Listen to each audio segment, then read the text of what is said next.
Ça start. On est en 360, c'est bon? Celle-là la file. Ça tourne? Tout tourne.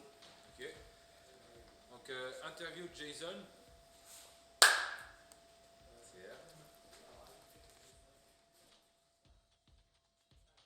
Alors, bonjour Jason. Salut, Ça va? très bien.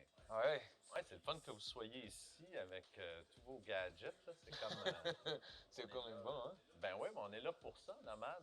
C'est un studio de production à la base. Puis moi, j'ai toujours été très intéressé par les nouveaux médias, les nouvelles formes de storytelling. Donc, ouais, c'est un plaisir de vous accueillir. C'est parfait. Donc, De quoi on parle aujourd'hui, dis-moi? ah, bah c'est toi qui gères, hein? Oh boy.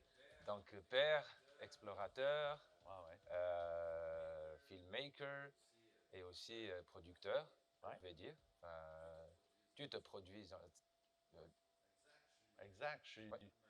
comme producteur malgré moi, je dirais. Ok. C'est parce que, comme tu dis, j'ai eu besoin de me produire toute ma vie. Mhm. J'ai cherché même, j'ai eu plusieurs producteurs à qui j'ai travaillé. Mhm. Euh, puis là, même présentement, je suis dans un processus d'aller moi-même me vendre mes contenus pour la première fois dans ma vie. Là. J'ai 44 ans, puis je me lève les manches, puis je me dis, OK. Ah, tu les fais pas, tes 44 ans. Franchement, tu fais moins. Ah oui, hein, on dirait, ça T'as l'air dépend de moins la jeune que barbe, moi. en fait. Il y en a qui pensent que je suis plus vieux quand j'ai la barbe. Non, mais, Ouais, non, mais franchement, tu as l'esprit jeune. ouais, c'est ça. Tu es vif, tu nous as vraiment très influencés aujourd'hui, tu nous as illuminés en quelque Ah! sorte. C'est magnifique. Donc ma première question en fait, c'est qui Jason? Ah, qui je suis? Ouais. Ben, mon nom est Jason Rodi. J'ai toujours été cinéaste, même avant que je comprenne qu'un film, ça doit se faire. Tu sais, j'étais enfant très, très jeune, puis j'adorais le cinéma, puis je voulais être dans les films. Donc, au début, c'est comme si je voulais plus être acteur, euh, pour, parce que je comprenais pas que le film devait se faire. Je pensais qu'il existait sans moi. Puis, lorsque j'ai évidemment grandi et compris, ben, j'ai commencé à faire des films qui en fait, guident ma vie. Tu sais, donc, on peut écrire un scénario pour se faire vivre une expérience. Ouais. Puis, j'ai suivi ma caméra au sommet de l'Everest, par exemple. Puis, juste cette expérience-là de comprendre, OK, parce que j'ai fait un film là-dessus, ça m'a fait vivre quelque chose qui me semblait impossible. Donc, tout ce qui a suivi dans ma vie au niveau de la caméra, ça a été teinté par ça, par cette sorte de, euh, comment dire, de réalisation qui a fait que tous les films que j'ai faits, c'est comme si je me disais, ben peu importe vers où je pointe ma caméra, je peux y aller. C'est comme la meilleure excuse pour vivre quelque chose. Exact. C'est d'en faire un film essentiellement. Donc voilà, c'est ce que je suis. Je suis comme tu as décrit au début, un explorateur. J'ai fait toutes sortes de projets de montagne, puis au pôle Nord, au pôle Sud, à l'île Bouvet, des lieux où personne d'autre ont été. Ça fait de moi une sorte d'explorateur, mais dans les faits, je ne me serais pas guidé moi-même à faire ces projets-là. Il y en a qui font ces choses-là seuls. Mais je me vois plus comme un explorateur de la condition humaine, disons, des expériences que ma vie peuvent m'offrir. Un peu comme un acteur. Exact, exact. C'est ce que j'allais dire exactement. En fait, l'analogie entre ce que tu racontes en ce moment, c'est comme moi, par exemple, comme je vis plusieurs vies dans ma vie, donc je consacre un peu la même notion au personnage. Donc c'est comme un voyage, j'explore à chaque fois une nouvelle vie, une nouvelle envie, un nouveau désir, de nouvelles sensations. Donc Exact. c'est un peu ça, mais en gros, Mais sais-tu pourquoi je ne serais pas devenu acteur? Parce que pour moi, le acting, c'était comme ça le reste aujourd'hui, c'est le plus grand plaisir. Il n'y a rien que j'aime plus faire. Puis c'est rare, j'ai l'opportunité de le faire. Mais vraiment, c'était juste du bonbon de faire de l'impro, par exemple, ça. Fait que j'aurais pu vraiment devenir acteur, j'aurais aimé ça, puis je me serais donné pleinement à ça. Mais la raison pour laquelle j'ai décidé d'aller plus vers le cinéma, c'est parce que je sentais qu'un acteur a moins de contrôle sur sa destinée. Tu sais, qu'il y a très peu d'acteurs sur la planète qu'ils choisissent leur rôle. Tu sais, il faut que tu ailles faire plein d'auditions, puis à un moment donné, tu es choisi de temps en temps. Puis là, mettons que tu es choisi pour le mauvais rôle, dans le sens où, OK, dans ce rôle-là, tu vas être héroïnomane. OK, great. Là, il faut que je me plonge là-dedans, là, tu sais, puis que je vive ça. Tu sais. Fait que j'aimais cette idée de vivre différentes vies à travers le cinéma, ce que le cinéma peut permettre comme forme d'expression. Mais en même temps, c'est ça, je me suis dit, je vais être plus en contrôle de ma destinée en étant cinéaste. Un peu comme je pense, tu as dû faire une réflexion similaire dans ta démarche. Ouais, exactement ça, oui. Mais en fait, l'analogie qui se fait en ce moment, elle est totalement vraie. Et pour un acteur, par exemple, c'est vrai ce que tu dis par rapport au choix. Et c'est ce qui fait, par exemple, pour ma carrière à moi, par exemple, j'ai choisi d'être producteur de mes propres films. En ce moment, je suis très jeune. Pour un producteur, il faut vraiment de l'expérience. Et donc, j'ai choisi de prendre cette voie-là, juste pour ne pas être, ou pour ne pas tomber dans ce genre de piège, on va dire. De ne pas être à l'aise avec un personnage ou de se forcer parce que c'est humain. Et, et je m'y mets en tant qu'humain vraiment à vivre vraiment l'expérience de A jusqu'à Z, du point zéro jusqu'à la fin. Infini. Exactement. Ouais. Donc c'est pour ça que je me suis tatoué aussi un zéro, c'est un cycle, donc j'adore ça. Donc c'est tout un, c'est un autre. Oui, c'est un autre interview parce que moi aussi, le cercle, ça fait partie de mon logo. Ah, ok. Ouais, nomade, le O de nomade, c'est la seule lettre qui est comme déformée parce que c'est un cercle ouvert Ah, qui a un sens. j'ai pas remarqué. Cercle, comme tu dis, c'est un cycle. Exact. C'est aussi, tu sais, la sorte on se joint ensemble, tu sais. Puis l'idée que c'est un cercle ouvert, tu sais, que pour moi, nomade, on peut rentrer dans le cercle. Puis les nomades, comme toi qui es tunisien, tu le sais sûrement, que c'est des raconteurs. Mhm. Tu sais, ils se promènent comme ça, puis là, ils s'arrêtent, puis ils font un feu. Puis c'est pour ça qu'il y a une petite flamme au milieu de mon logo, tu sais, un petit triangle. Ouais. C'est cette idée-là du storytelling, tu sais, que les nomades, ils font leur voyage, puis là, ils se rassemblent ensemble en cercle autour du feu, puis ils racontent leurs histoires. Exact. Cette image m'a beaucoup inspiré. D'accord. Donc, sans passer par l'interview classique, par les questions, tu es venu juste droit au but, donc nomade. Ouais. Comment ça a commencé? Ouais, ben nomade, ça. Je vais aller plus loin un peu de nomade, ça va peut-être faire toute notre entrevue. Donc, moi, j'ai étudié en cinéma, comme je disais plus tôt. J'ai étudié en Californie, j'ai étudié à New York. Puis à la fin de mes études, la dernière année, j'ai réalisé que je ne voulais pas être un réalisateur, uniquement un réalisateur. Je voulais toujours continuer à faire des films, mais on dirait en anglais, I didn't want to peddle myself. Tu sais, je ne voulais pas être là à essayer de me vendre comme réalisateur. S'il vous plaît, pouvez-vous me laisser faire un film? Le financement des films aussi, c'est très difficile. Tu sais. Fait que c'est encore un peu par besoin de liberté puis de vivre ce que j'ai le goût de vivre. Je me suis dit, je veux ma propre plateforme. Tu sais, je veux plutôt que. Puis là, ça, c'est à la fin des années 90. Là, c'est pas. C'est comme au début de l'Internet, il n'y avait pas de vidéos sur Internet à l'époque. Ouais. Donc, mais Netflix avait commencé. Tu sais, j'avais lu un article sur l'idée que la vidéo s'en irait toute sur Internet. Puis, donc, ça m'a allumé. Puis je me suis dit, moi, je veux une station de télé. Tu sais, ma dernière année d'études, une station de télé comme sur le web ou différente. Je ne le voyais pas parfaitement, mais j'imaginais un univers de films avec différents réalisateurs, dont moi-même, mais que l'univers se partage, dans le sens où ça fait toute partie du même monde. Là, c'est quoi ce monde-là? Puis ça, c'est quoi le modèle, disons, en arrière de ça? Je ne savais pas, mais c'était comme une sorte de vision, si on veut, avec laquelle j'ai quitté mes études, tu sais, que je suis rentré dans le monde. Donc, C'est une vision quand même avant-gardiste ouais, par rapport à ce qui se passe. Ouais. mais c'était comme, je te dis, c'était venu d'une place de vouloir être libre, tu sais, être en contrôle de ma vie puis de ce que je fais. Donc, j'ai quelques années plus tard, là, peut-être comme 3-4 ans plus tart, j'ai créé momentfactory.com. Puis Puis je mettais un film par semaine que j'appelais un moment.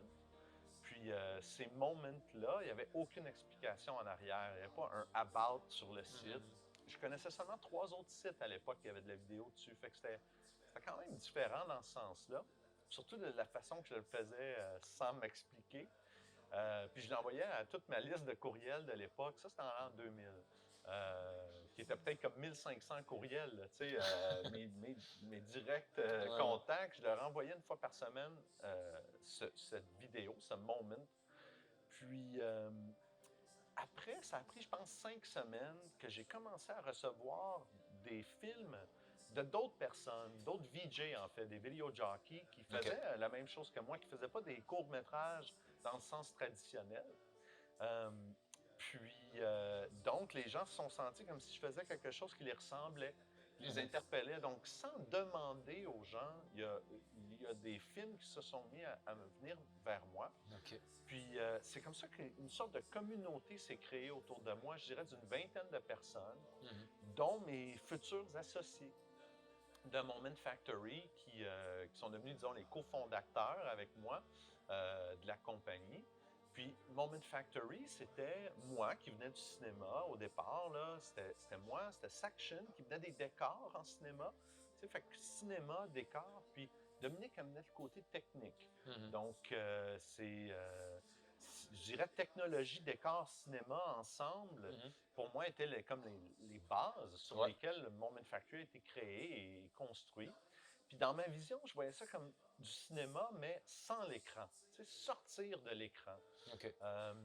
Puis ça a été disons, mon dada pendant 10 ans à la tête de cette entreprise-là, qui était vraiment mon bébé. Puis, à un moment donné, je me suis aperçu que ça faisait 2 ans que je n'avais pas touché à ma caméra. Tu sais, on faisait tout en studio, que c'est d'autres personnes qui filmaient à ma place, tu sais, qu'on faisait beaucoup d'animation. Moi, je ne fais pas d'animation, mais j'en dirigeais. Tu sais, puis là, quand j'ai réalisé ça, quand j'ai vu mon portfolio qui était magnifique, mais qu'il n'y avait rien de moi directement, de la façon que je sais m'exprimer le mieux, c'est pour ça que j'ai parti Nomade, comme séparément de Moment Factory, pour être nomade, en fait, être libre, encore cette quête de liberté. Puis, Nomade a vraiment bien fonctionné parce que c'était au tout début de la vidéo que Flash intégrait de la vidéo. Tu sais, maintenant, il n'y a plus de Flash, là. Mais Flash intégrait la vidéo. Puis, donc, on pouvait commencer à faire de la vidéo interactive, tout ça. Fait que la vidéo explosait, tu sais, développait des nouvelles formes de cette façon-là que Moment Factory n'explorait pas directement. C'est parce qu'on était plus dans les environnements, puis ce genre de trucs-là, qui s'éloignaient pour moi du storytelling, parce que ça devenait plus comme des effets, si on veut, tu sais, du wow, plus que du storytelling. Ouais, exact. Donc, c'est pour ça que j'ai créé Nomade. Puis avec le succès de Nomade, 2 ans plus tard, j'ai eu l'opportunité de vendre. Puis au premier lieu, j'ai refusé. Je me disais, ben c'est pas à vendre, c'est mon bébé. Je ne m'étais jamais imaginé sans Moment Factory. Je signais Moment Factory. Tu sais, fait que c'est comme si Moment Factory, moi, c'était une chose dans ma tête. Une seule entité, oui. Oui, exactement. Puis, au détriment de l'entreprise, dans un sens, tu sais, parce que c'est comme si je retenais l'entreprise de devenir la factory qu'elle voulait être vraiment. Puis donc, j'ai su reconnaître la première nuit que cette offre-là est venue. Puis, 2 semaines plus tard, ben, je me suis séparé de Moment. Puis, je pense pas que j'aurais pu le faire si je n'avais pas déjà créé Nomade. Tu sais, je me serais senti comme perdu, comme si j'ai rien sur lequel me retourner. Puis, donc, c'est comme ça que Nomade a été créé au tout départ. Lorsque j'ai eu ce changement-là, j'ai gardé certaines personnes autour de moi, mais sans les payer. Tu sais, j'avais des super talents d'animation, tout ça. Là, ça m'a donné un peu l'excuse de les laisser aller, pour dire ça comme ça, ce switch-là. Mais je les invitais à rester gratuitement, si on veut. Tu sais, pas pour travailler pour moi, mais pour travailler en freelance pour eux-mêmes. Avec moi, si on veut. Puis c'est comme ça que le coworking a été créé. Tu sais.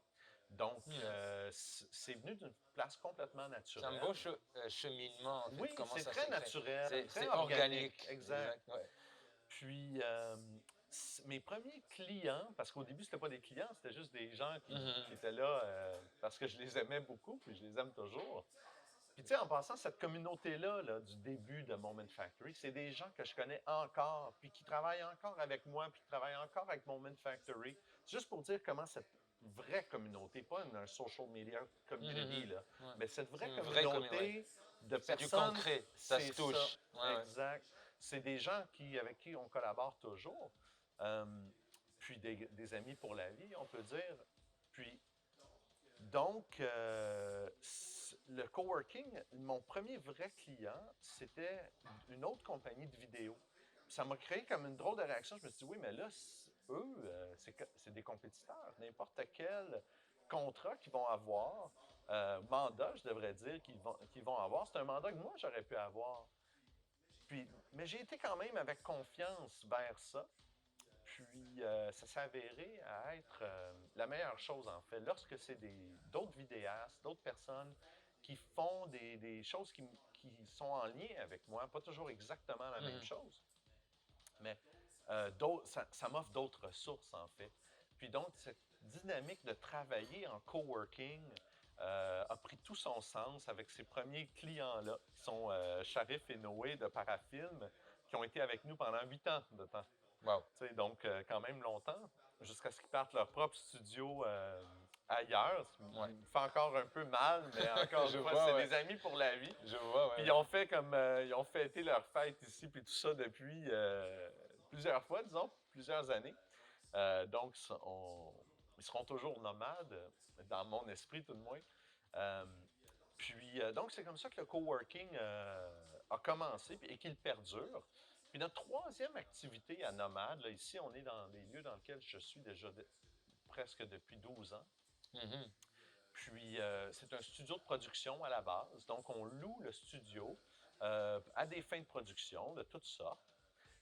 Puis c'est surtout mon terrain de jeu dans ce sens-là, pour moi. Tu sais, donc, j'ai pas d'excuse de ne pas faire un projet, peu importe le projet, que ce soit de faire un film, de faire une vidéo, de faire une peinture ou de faire une pièce de théâtre immersive.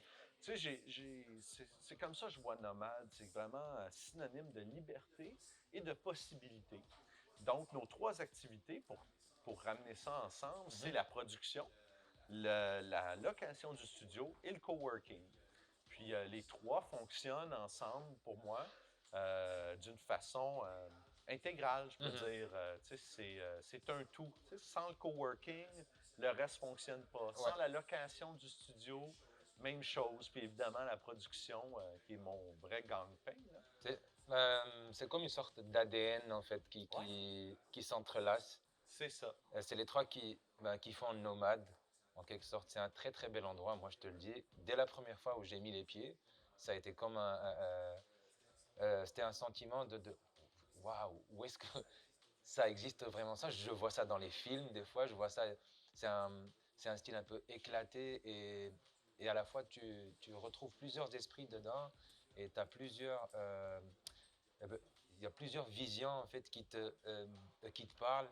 Il y a... C'est ça, c'est pas tout moi. Exact. C'est la beauté de la chose. Quand j'étais à Moment Factory, toutes les activités extracurricular, qu'on dirait à l'école, mais toutes les activités qui sortaient de ce qui était commercial, c'est moi qui les faisais. C'est moi qui devais les amener. Tu sais, ça devait être mon initiative. Sinon, ça se passait pas. Les gens étaient là purement pour travailler. Mais dès le départ avec Nomade, c'est devenu tout le contraire. J'ai pu comme arrêter dans un sens et laisser les choses venir. Je me disais, là, j'appelais tout Nomade. Puis pourquoi Nomade? J'en parlais un peu tout à l'heure, mais à la base, c'est venu Nomade, le nom, parce que c'était le nom, je me disais, Moment Factory, c'est tellement fort, ça a tellement comme... Une connotation industrielle un peu? Ben, ça m'a tellement amené de bonnes choses, Moment Factory, tu sais, de devenir une Moment Factory. Tu sais, on était comme guidé par le nom. Donc, je me suis dit, il faut que je trouve un nom qui va m'amener le meilleur. Tu sais, fait que c'est comme ça que j'ai choisi Nomade. aussi parce que c'est un nom qui ne peut jamais m'appartenir. Il y en a des millions de nomades. Tu sais, des entreprises, des gens, des artistes qui s'appellent nomades.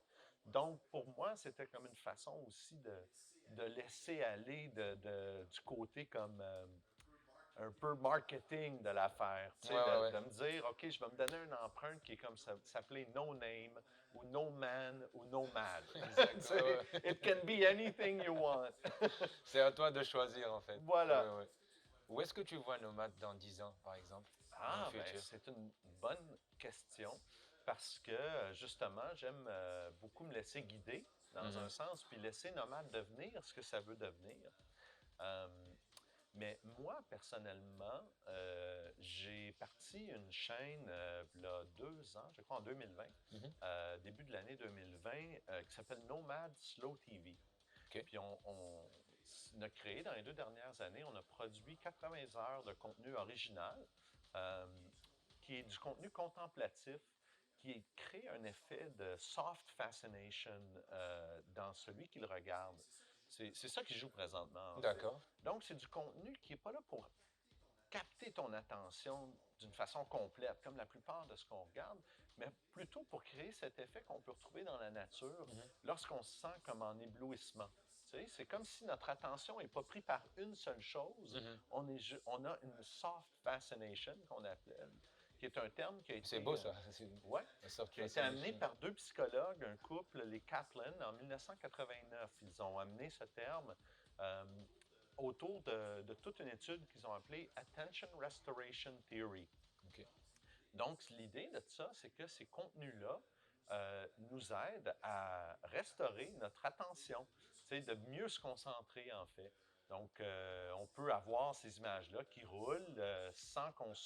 parfois, elles vont prendre notre attention, on va se sentir hypnotisé par celle-ci, mais sans plus, sans nous demander plus. Sans nous absorber, sans nous vampiriser en quelque sorte. Exactement. J'aime ça, ce terme-là, puis je vais te le voler à l'avenir. Parce que c'est en plein l'idée, tu sais. Puis moi, je suis un addict de l'écran. J'ai toujours des écrans autour de moi, puis j'aime pas un écran noir, tu sais, qui est éteinte. Donc, je veux quelque chose sur l'écran. Puis ces contenus-là sont créés pour ça, pour être comme de l'art, en fait, qui défile. Comme de l'art, tu sais, de l'art qu'on n'est pas là en train de dire « Watch me now! » Sinon, tu vas manquer quelque chose. Exactement. C'est à contresens, en fait, de ce qui se passe en ce moment. Contre-culture complètement. Oui, puis on l'assume complètement.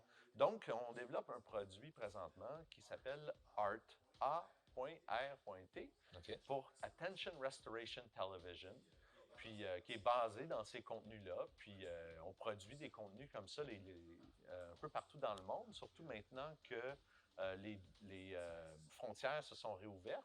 Dernièrement, parce que dans les 2 dernières années, pas mal tout ce qu'on a produit, ça a été produit au Québec.